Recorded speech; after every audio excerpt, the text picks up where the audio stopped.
Hello out there. I'm Bonnie Squires. I'm your host for Bonnie's Beat. I thought that was an original name, right? We're coming to you from Radnor Studio 21, and we'd like to educate you about what people are doing that impact on your daily lives, politics, arts and culture, etc. And I've got a very, very interesting guest whom I've known for quite a while in the studio today. His name is Mark Soloman. He's the founder of CMS Companies, which is a very successful financial investment firm. But that's not why I have him here, because he's such a do-gooder. I want to talk more about the do-good things. Mark, thanks for stopping by. My pleasure. I know you're a very busy guy because you're so busy saving the world. So we really appreciate you making a stop, in Radnor, although you're only a few minutes away, so it wasn't that far out of your way, right? No. You're too kind, by the way. Go ahead. And are you getting excited about the big awards you're going to be getting from the Support Center for Child Advocates soon? Nervous. I don't know about... Why are you nervous? What do you have to do? I don't want to let them down. Well, no, I'm busy trying to help them raise money for the auction and make sure people come. And so, yeah, I'm involved. I think it's a pretty safe bet that people are going to come to honor you. And you're getting an award that's named for the late Judge Lois Forer, right, who was a brilliant judge and a pioneering woman in law school and in the judiciary in Philadelphia. Yes. And they had very good sense. They picked you for that award, as a matter of fact. I don't know about that. But now, no, I'm thrilled to be able to do this on the one hand, but I am nervous about it because I want to make sure it's successful. How long have you been involved with the Support Center for Child Advocates? Probably 12 to 15 years. Oh, it's a long time. Yeah. And they picked you. Wait, I want to read why they picked you, because this is important. You're getting the Judge Lois G. Forer Child Advocacy Award for your dedication to providing high-quality education for children in the foster care system and for your unwavering support for at-risk youth. That's nice accolades there. Thank you. Absolutely. Thank you. And I want people to know what it is you do for foster children and at-risk youth, because I've seen some of the projects you're involved in. Well, in Philadelphia, I've been involved with a number of different projects over the years. Probably it started with Mark Foster at Gratz High School in the maybe early 70s. Marcus Foster? Marcus Foster. Of blessed memory. Yes. Wasn't he a special human being? I love Mark Foster, and I used to do work for him at Gratz High School with the kids, and my thing was getting clients to come to Gratz and to work with the kids. So I started there with Mark. Unfortunately, as you know, he was murdered in Oakland, California, where he was the superintendent of schools. California lured him away from Philadelphia. Yeah. I wrote a poem about him and published it. Did you really? And I sent it to his wife after his funeral. And I got a lovely, thank you note from her. But it just broke my heart because he was such a special person. I was on the board of the Fellowship House and Fellowship Farm, and Mark was chairman of the board. And I went up to him after one of the board meetings, and I said, Mark, this just isn't doing it for me. I don't really enjoy having the professionals come tell us what's happening. I need something that's much more hands-on. He said, why don't you come to my high school and we'll talk? So I went to his high school, and I said, I think maybe the thing I could do best is just introduce clients of mine and friends of mine to the school and have them sort of help the kids. So one of my clients then was a company called Lewis Goldsmith Incorporated. They made men's suits. And so I got kids to come to Lewis Goldsmith after school to learn how to become pattern makers. And then the client... You were doing informal vocational training. Right. I love it. And a friend of mine had the Evelyn Woods speed reading school, so he came and taught speed reading. Someone else had a course on how to prepare for college boards. He came and taught that course. I was on the board of Spring Garden College. I got 12 scholarships for Gratz graduates to go to Spring Garden. Fantastic. So it was a whole series of things. And these are not kids from privileged backgrounds we're talking about. No. We're talking about, when they say at risk, they were really at risk. Oh, yeah. They were kids on the margins of society. I mean, their life was difficult. Great kids, though. So anyway, I went from there. I spent a number of years, as you, I think, know, working at an orphanage in Israel for 500 kids from 22 countries called Yemen Ord, which has done an amazing job. I got involved there, and still am very involved there. Well, the interesting thing about the Yemen Ord, I've been to a few of your functions, you and Paul and Aviva, friends of yours, are very involved, and they mix Jewish youth from all different kinds of countries that have migrated to Israel and all different backgrounds, and it's really a melting pot, and it's very important, the social services that they offer in making sure that those kids become part of the fabric of Israeli society. It's really important. I think Yemen Ord is the most effective model I've ever seen in dealing with children at risk. So, just some quick statistics I think are important as it relates to Yemen Ord. First of all the Ethiopian lawyers in Israel are graduates of Yemen Ord. All of them? Everyone. There are 4 colonels in the Israel Defense Forces from Ethiopia, born in Ethiopia. All 4 are came out of Yemen Ord. And then we had a survey done of 220 of our graduates because I was getting some pushback from the big foundations when I went to them for money. They would say to me things like, Mark, we love your war stories, but we don't give money away based on war stories. We need empirical data. So Statistics.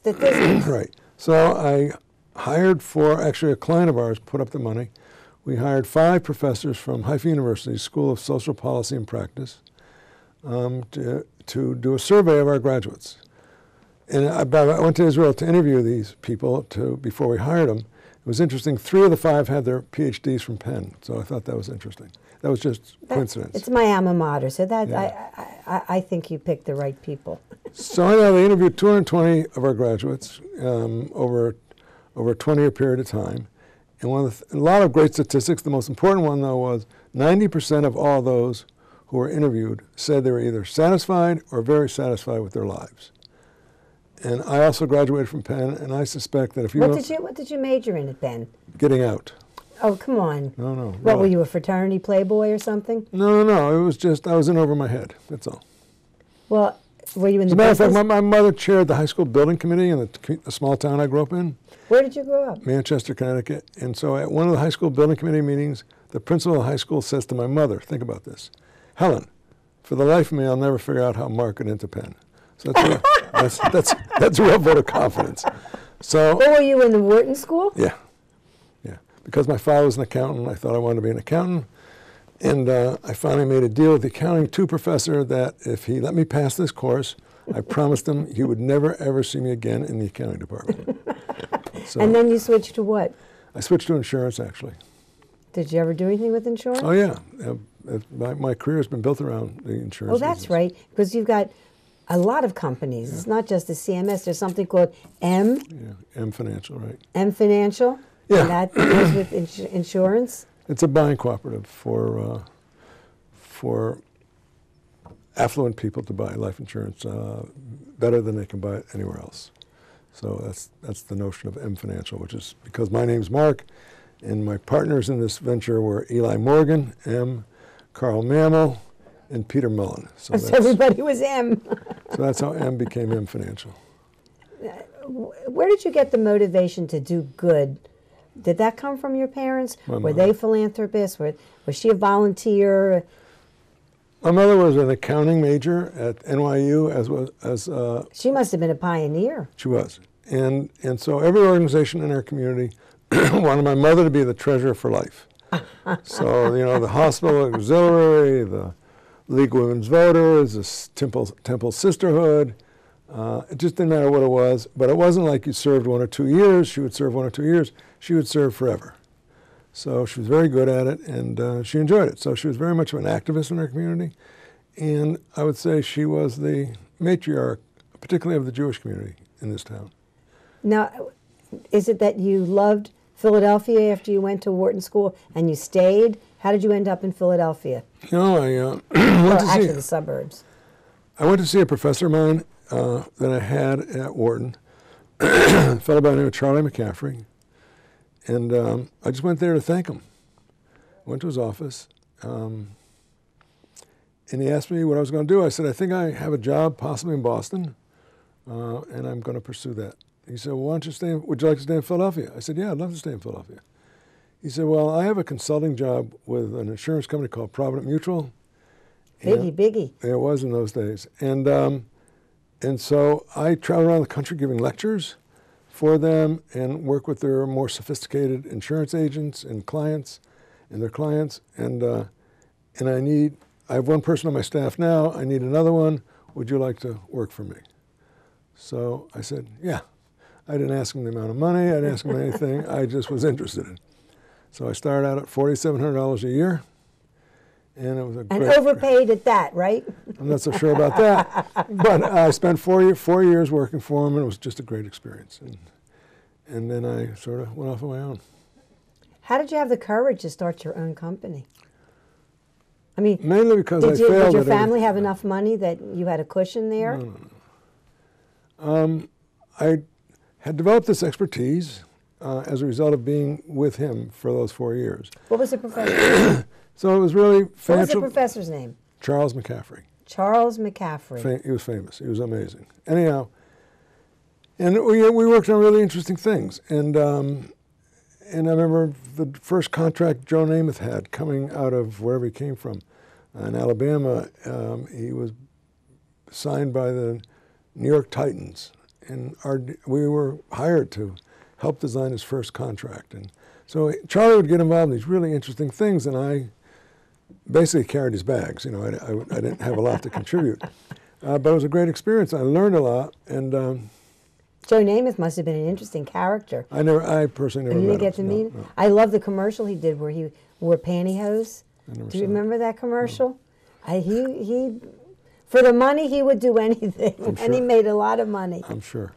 So anyhow, that was my beginning, and then I went to work for two different firms, both casualty property firms, a company called S. George Levy, and then a company called the Workman Company, and I really wasn't well suited to be working for somebody. So you were suited to be the boss, right? I don't know if I was suited to be the boss. I think I was suited to be in business for myself. And so after two failed attempts, I went to a friend of mine and said, you know, I need to find another job. He said, Mark, I think you might be better off doing something on your own. He said, I have some empty office space on the floor below me, which is the old P&B building, Broad and Chestnut. And I opened an office, 1830 P&B building, Soloman and Associates, and I was in the life insurance business. Did you have any associates at the time? No, it was just me. I love it. But you were optimistic. Yeah, well, it worked out, you know. How many employees do you have at CMS right now? Well, I'm really pretty much retired at this point in time. Too young to be retired. No, I got a lot of other things going on. Oh, yes. So I'm not really sure, but between the different companies, I would guess they have a couple hundred. Couple hundred. Between all the different operations, yeah. Well, tell us about the charter school that you helped to found, Arise. Now, I know Representative Roebuck is launching a bill in the legislature for more transparency with charter schools, some reform of their financial reporting, et cetera, et cetera. But he's been through the Arise Academy, and that's one of the shining examples of a charter school that's successful, that does the right thing. How'd you get involved? About 7 or 8 years ago, a woman called me on the phone. She said, I understand you're interested in residential education for children at risk. I said, oh, from a Yemen Ord. Well, that was her, you know, where she was coming from. Right. And I said, are you talking orphanages? She said, yes. I said, I love orphanages. I think they're great. So I said, I'm interested in talking to you about it. So she came to see me. And what I quickly realized was they didn't really know much about orphanages, so to speak. So I sent them to Israel. I paid for she and 3 of her cohorts to go to Israel and to see Yemen Ord, which I believe to this day is the cutting edge. And then I paid for she and her friends, or really her coworkers, to go to California and to see a village there that's modeled after Yemen Ord.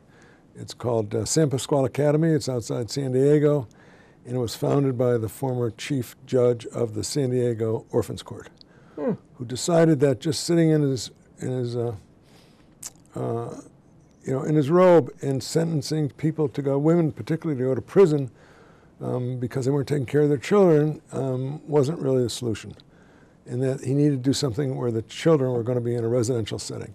So he found this old Seventh-day Adventist camp and raised the money to start an orphanage, which is modeled after Yemen Ord in Israel. And it's very, very, very successful.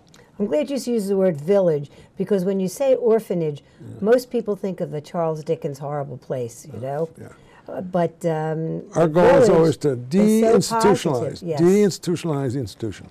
So yes, we don't ever talk about orphanage, we talk about a village. Well, the Arise Academy that Mark is involved in, it's the only one of its kind in the country that every child, every student there is part of the foster care system. But it's not like foster care like, okay, they moved in with a relative. Some of these kids have been bounced around from state to state to state. They've suffered abuse. I mean, the life stories are unbelievable, and yet these kids survive and thrive because of Arise Academy, 11th and Market. So one of the people who works there full-time, her name is Patty Stewart, and she talks about her own children, and she says, you know, if my son, who's in college, has a problem, he picks up the phone, he calls me. He says, Ma, what do I do? And I tell him. These kids don't have anyone to call. There's no one to call. They're totally on their own, and so they figure it out. They go over it, they go under it, they go around it, but they figure it out. They're amazing. They're amazing kids. Well, the teachers that work there, they work from like 7 in the morning till 8 at night. I mean, they're really dedicated to them. And they create the family that these children don't have. Well, there are a couple hundred kids in Arise 150. Academy. 150? Yeah. 150 lives saved.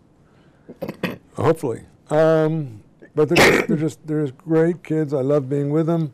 I have an 8-year-old and a 6-year-old who are now raising money for breakfast and for an emergency food fund. One of the big issues for our kids is when they say they're hungry, what they mean is they probably haven't eaten in 2 or 3 days. Oh my goodness. Yeah. So my daughters, 8 and 6, Leah and Sarah, have been raising money. That's your second family. Yes.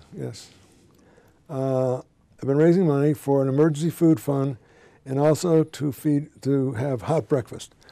So right now there's a group from Permit Capital that's now been taking care of providing one hot breakfast every week, and their goal is to expand it to the point where they're doing it 5 days a week. But in the meantime, my daughters are busy raising money for the breakfast program. Yeah. Doesn't the federal government provide the lunch program? Or well, lunch, yeah, but it's the worst. You won't eat it. As a matter of fact, Philadelphia has become known throughout the country as spending the least on its lunches of any city in the country. Really? Yeah, so people come here from other cities to see how we do it for so little money. And the reason it's so little money is because it's so bad. Oh. So anyhow, no, lunch program's terrible, and there is no such thing as a hot breakfast. So, I mean, the breakfast is going to be tomorrow morning. If you have nothing better to do, come. I'm going to be there with my daughters, Leah and Sarah, at 8 o'clock. Are you going to wear an apron? Yeah, sure. Pancakes, French toast, bacon, sausage, eggs, you name it, we got it. You mentioned before we started taping this interview, you mentioned the Salvation Army, which is another amazing organization. Great organization. And what is it that you do with them, for them? I'm on the advisory board, I guess the board of whatever it is, the Philadelphia Salvation Army. You must know Reverend Bonnie Camarda, yeah, very well. whom I adore. Oh, yeah, she's great. Special. Yeah, Ray Welsh is the one who sort of got me to go there. And I was on the board of the Marcus Family Foundation, which is founded by Bernie Marcus, the founder of Home Depot. And has a ring to it. Yeah. Home Depot founder. Yeah. So when he left home, they had a program at Home Depot where people could come to Home Depot to get money for, they had a car accident, so they needed money for the deductible. they missed their mortgage payment or whatever. And so they had this fund that they gave money out to employees who had a special need. And when Bernie left the company, he really liked that program. He thought it was something that was important. So he wanted to replicate that on his own, if you will, for New York City, and or Northern Jersey, actually. And so, which is where he's from. So I was on the board of the foundation then. We hired a firm to do a national search as to what organization would be most effective in being able to reach into the community to give money to people in need. And so they interviewed all the players who are out there and decided to use the Salvation Army. So that was sort of my first exposure. And then each year they would come in to the foundation and give a report of how they'd spent the money. And I just felt that this organization is very, very good at what they do. I mean, their tagline is doing the most good, and I think they do.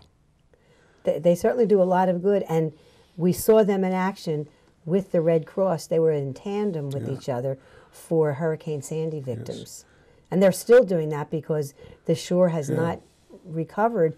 I mean, people don't realize that Atlantic City really looks the way it looked before. Nothing happened to the boardwalk except at the very end there was a derelict piece beyond Revel, and that was scheduled to be torn down anyway, so that floated out to sea. But the rest of the boardwalk is intact, and you just see signs of recovery. Even now, you'll see rolled up, rancid carpeting that's left on the sidewalk for the trash as people return to clean out their basements and clean out the stuff that was damaged.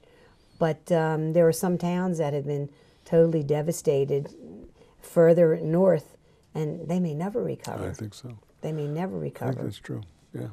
So, but, and I say God bless Governor Christie for welcoming the President of the United States with open arms. He did what he had to do. That was smart. It was very smart. Yeah, good politics. Good politics. Yeah. Are you involved in politics Not at all. I hate politics. Not at all? Do you give money to candidates? Very few. Really? Yeah. How do you resist? It's just gotten so, I used to give a lot of money to candidates, actually. I've really stopped. But I'm still backing Allison Schwartz and a couple others, but that's it. I've lost faith, just like everybody else. I never lose faith. Every time my mother and I have the same argument, she'll say, oh, all politicians are crooked. I said, excuse me, and I'll mention Representative Jim Roebuck, Congresswoman Allison Schwartz, a few others. I say these are straight arrows. These are people that dedicate their lives to public service. I agree. So. Yeah, let's not go there. Oh, we're not going to go there. Okay. Yeah. What other charity? You're involved in so many things. I love the Jesus School. Yes, I was just going to point to that. I love the story of the Jesus School. Nice Jewish boy, and he's supporting the Jesus School. Tell people how you came to support the Jesus School. So my phone rings one day. It's a lawyer I know in town, nice guy, named Win Churchill, who calls me on the phone and says, I need to see you right away. So I said, sure, come see me. So he comes to my office and sits down and tells me that he'd gone to St. Joe's Prep with a fellow student by the name of George Burr, who had become the president, became a Jesuit priest and then the president of the Jesus School. And the Archdiocese had decided to close the school, and George did not think, Father Burr did not think the school should be closed. So he came to his boyhood friend, Win, and asked him to help him raise the money to keep the school open. So Win said, we Catholics really aren't very good at raising money. He said, you Jews are the best. It's a true story. I'm a little embarrassed to tell it on television, but it's a true story. You Jews are the best. Well, he says, they pass the plate to get coins and dollar bills. He said, we're used to passing the plate. He said, you Jews are the best at raising money, and of all the Jews I know, you're the best fundraiser. That's true. So I don't know if that's true, but he said, I need you to help me. So at first I didn't know whether I should take this as an anti-Semitic remark or I should feel good about this as a compliment. So I decided that he meant well, and I said, well, I'll tell you when one day I'll go with you to the school, I'll tell you what I think you need to do. He said, Mark, I haven't got time for one day. I said, what do you mean? He says, you got to come in now. I said, what do you mean now? He says, now, right now. So I said, okay. So we go downstairs, we get in his car, we drive to 17th and Thompson Streets. Next to St. Joe's Prep is Jesus School. We go in. First of all, it's quiet. Kids are walking to lunch 2 by 2, wearing uniforms, no noise. And I was a little surprised by that. And then we went to a 4th grade classroom, and my thing is always the same, which is, what do you want to be when you grow up? So I say to the first little boy, what would you like to be when you grow up? This is 4th graders. 4th grade, 9 years old. And the kid says, I want to be a pediatrician. I remember standing there saying to myself, when I was 9 years old in Manchester, Connecticut, did I know what a pediatrician was? I don't think so. Little girl, what would you like to be when you grow up? She says, I want to be a lawyer. So I was probably 50-some years old. I don't think I'd ever seen a black female lawyer in person. Next, what would you like to be when you grow up? Astronaut. I said, oh my God. They got these kids so jacked up. So we go in the hall. I said, Win, I'll help you. I'm in. I said, these are great kids. We got to do this. So he said, I said, I'll help you, but in order for me to help you, you have to make the lead gift because this is your thing. So he said, what does that mean? I said, well, you have to make a big gift, and then I'll raise the rest. Major donation. Major. So I told him what that was, and he sort of choked. And he gave me an answer, which I've heard so many times over the years, you know. Usually it's I got to talk to my accountant. This one was I have to talk to my wife. So I remember being in the car, going back to my office, saying to myself, you know, Mark, you performed a real mitzvah here, a real blessing. You told him what he needed to do. He's never going to do it. And you're out of here. Okay, you're free. You're off the hook. Off the hook. Next day, he calls me up and says, Mark, I'm in. I've talked to my wife, and I want to do this. And I want to know whether or not you were sincere in your offer. I said, yeah. So I told him that I would help him. And so what I would do is I'd call a client. I'd say, let's get together, go over your CMS investment portfolio. And oh, by the way, how many billions have you handled we're not going there. Since the 60s when you started your company? I have no idea. A lot. I have no idea. So I'd say, let's go over your portfolio and meet me in my office at 10 o'clock, and we'll go to lunch. I want to show you something first. Before we go to lunch, I want to show you something. So they'd come to my office, park in our lot, and we'd drive over there. My office in those days was 20th and Arch Streets. And we'd drive over to Jesu, and we'd go through and do the, you know, pediatrician, lawyer, astronaut. And then I'd take them to lunch, and I would say, you know, if we hired the best minds in the country on inner city education, and we went away for a weekend to have a retreat on how do we fix inner city education, which is obviously broken, we would invent what you just saw. And I'd take them through the things that we just saw, which is discipline and love and the basics. And I said, and so it works. Now, we don't have to find a building. We don't have to find a principal. We don't have to find teachers. We don't have to find students. We don't have to do anything. All we need to do now is to write a check. And I said, and whatever it is you're thinking about, let me tell you what I'm planning on doing. I would tell them what I was going to do. And I said, whatever it is you're thinking about doing, I want you to divide that number by 5. I said, because I don't want to come back here next year begging again with my tin cup. So whatever it is, just divide the number by 5, and that's what I want you to tell me you'd like to give. And if you say nothing, I fully understand. I know you got a lot of other things going on in your life. And that was it. So they'd make a 5-year pledge. And then you'd go back to them after 2 years, and you would say, you know, he'd stay in touch, a lot of communication. Key is communication, always communicating. Well, I could talk to you all day, but we've run out of time. We're going to have you come back, Mark. That's okay. Our guest today has been Mark Soloman. Isn't he wonderful? I told you he was. Thank you so much, Mark.